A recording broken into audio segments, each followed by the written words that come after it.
Assalamualaikum everyone, my name is Hamid Hussain and you're watching Commerce Online.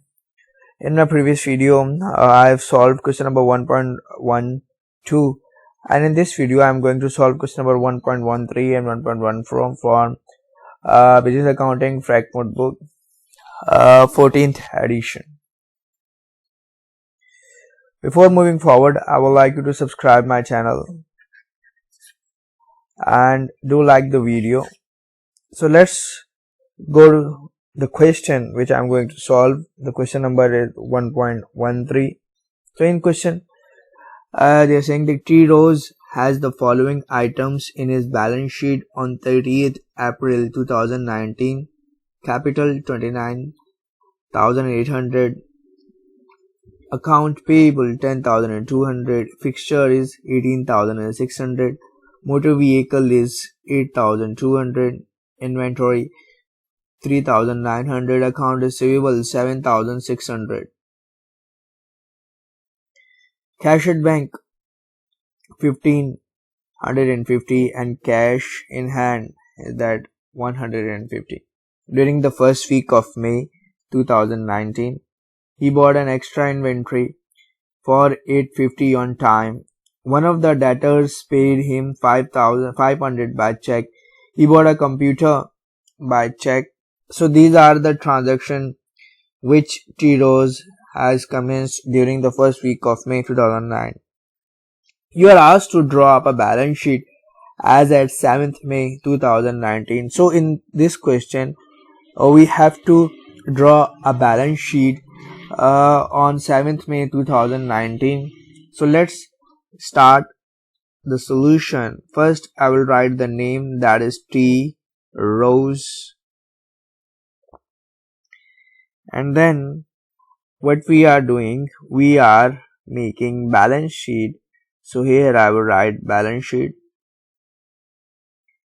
as at 7th May 2019.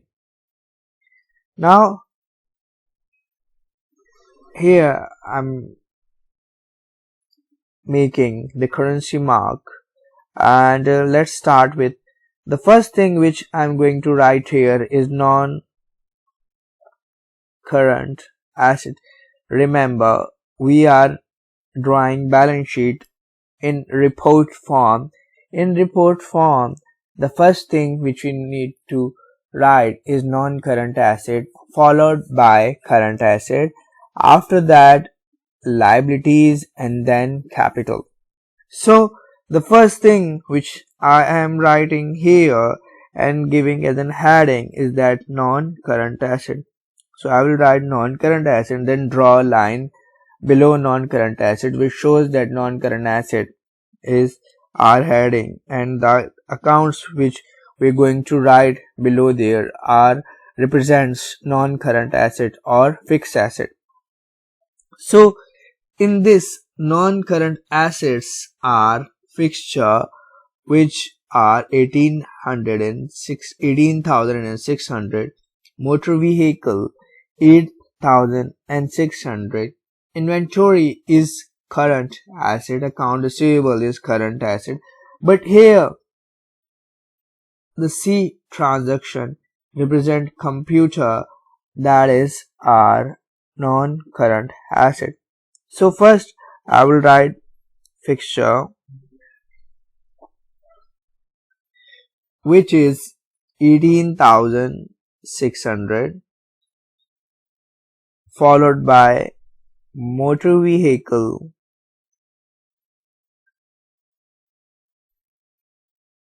that is 8,200 and then computer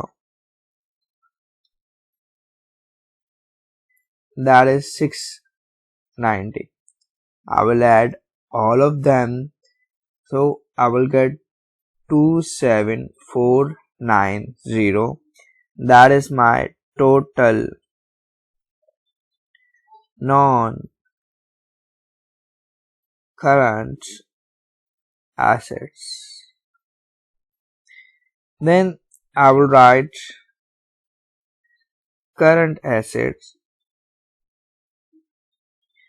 This is my another heading, so which means that below the heading I will write current assets. So here the current assets are inventory, account receivable, cash at bank, and cash in hand. So first thing is inventory. So before writing the inventory, once again I'm going towards the extra information which is given in the question. Here in this question they are saying that he bought extra inventory of 850. On 30th April I have inventory of 3900, and on the first week I bought 850. So now the total inventory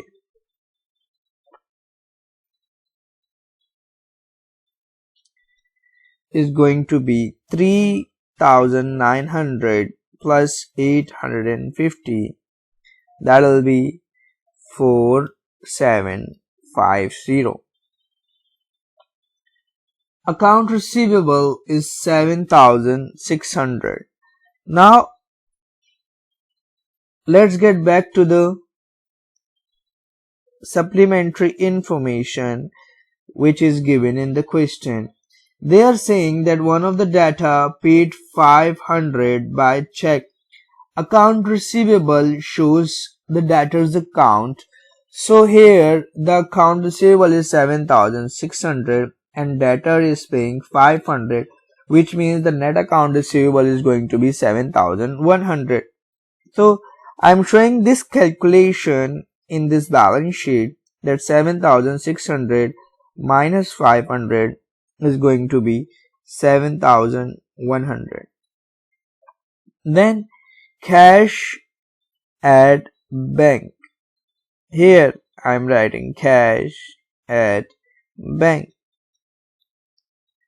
So if you look closely, cash at bank is 1550. He bought an extra in one of the data paid 500 by check. That means this amount will go to the bank account. I'm adding 500. And the next thing, he bought a computer by check, which means that he is paying the vendor by check. So this amount is going to deduct from bank account. So the total cash at bank is going to be 1360. The last account which remain is cash in hand, and that will be 150. So I'm going to add all of them. So the current asset is going to be 13360. So what is this? This is the total current assets. So here I will add both of these accounts. So that will be 40850, and that is total assets. So if you less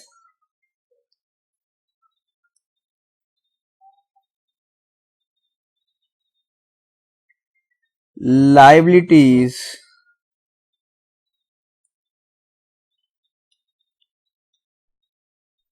which are basically current liabilities, because account payable represent current liabilities.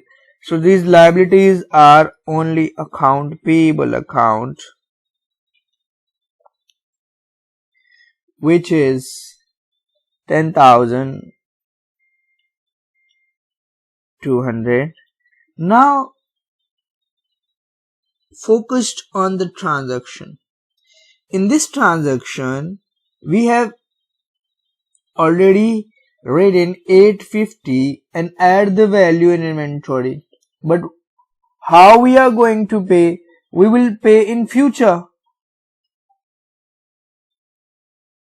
And how are we going to recognize it? Because the word time is mentioned. So whenever the word time is mentioned in any transaction, that means that we are going to pay the amount in future. So that represents account payable or liability that we're going to add in account payable section, which makes the total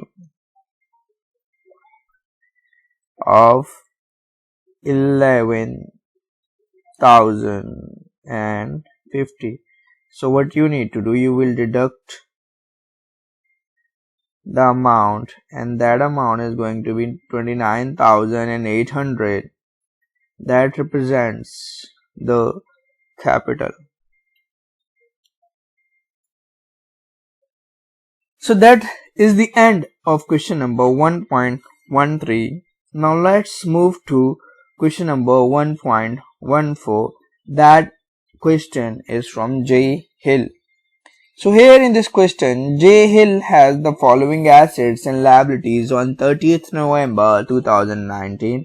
Account payable is 2,800, equipment is 6,200, motor vehicle is 7,300, inventory is 8,100, account receivable is 4,050, cash at bank is 9,100, and cash in hand is 195. You are not given the capital amount at the date. During the first week of December, Hill bought extra equipment on time. On time means it's a liability. Hill bought extra inventory by check. Hill paid creditors by check. Debtors paid Hill 640 by check and 90 by cash. Hill put an extra 1,500 into the business and 1,300 by check and 200 in cash. So you don't need to worry about it. There were, because of so many supplementary information, what we do, as you have learned the basics in question number 1.13, we followed the same thing, same procedure. First we will write the non-current assets, then add non-current asset into current assets and subtract our liabilities. So what we get the amount of capital here. So in order to draw balance sheet, first I will write the name of the trader, that is J. Hill, and we are making balance sheet. So I will write balance sheet as at 7th December 2019. Let me draw this currency sign. So here first thing is non-current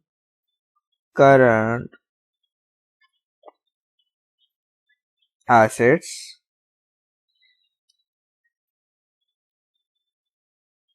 I will draw a line below non-current assets which shows that non-current asset is our heading, and below we will going to write the accounts of non-current assets. The first non-current asset is going to be equipment. Before writing the amount of equipment in the representative column, first we will look to the supplementary information, and here in supplementary information, Hill bought extra equipment, which means that you have the equipment of 6,200 pounds on 30th November, and on the first week of December you have also bought an additional extra equipment on time for 110. So you will add 6,200 plus 110, that will be 6,310.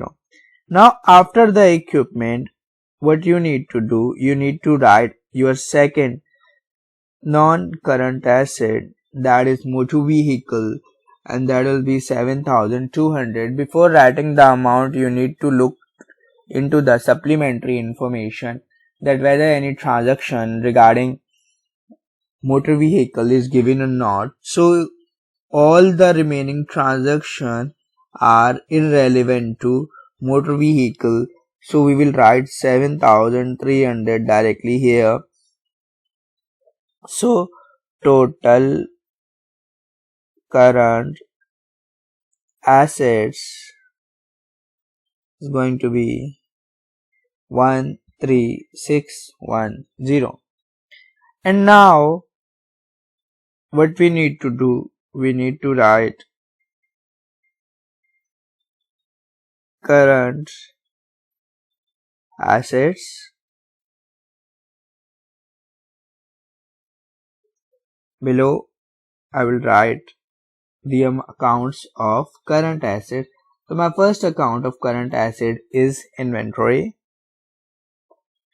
Before writing the final amount of inventory in the representative column, I will check that whether I have bought some additional inventory during the first week of December, and yes, transaction B represents inventory, which is saying that we have bought an additional inventory of 380. So I will add 8,100 plus 380, that will be 8480. The next one is account receivable. I will write account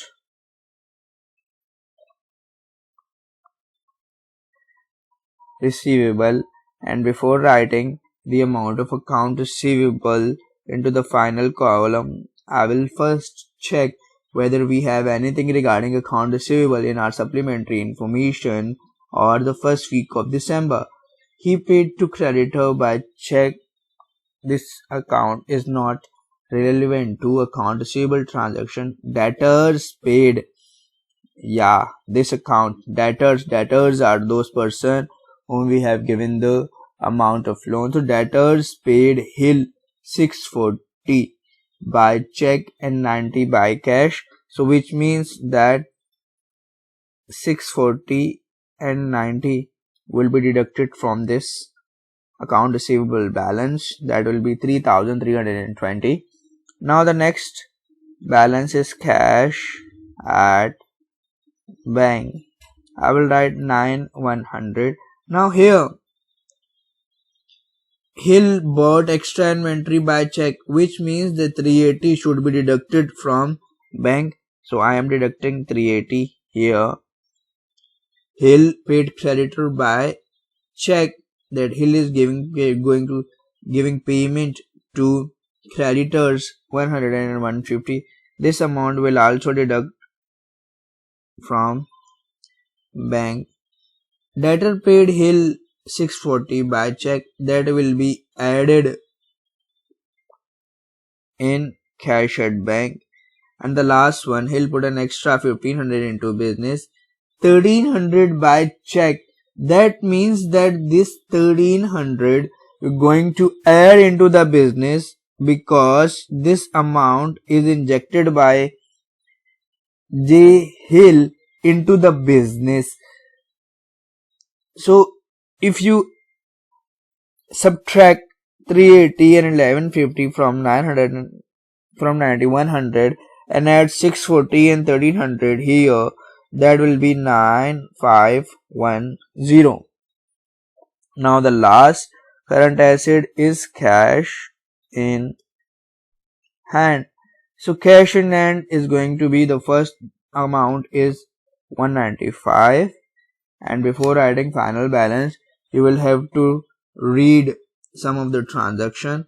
The first transaction is rupees 90 or is 90 pound, where Hill is receiving 90 pound by check, and the next one is 200, which is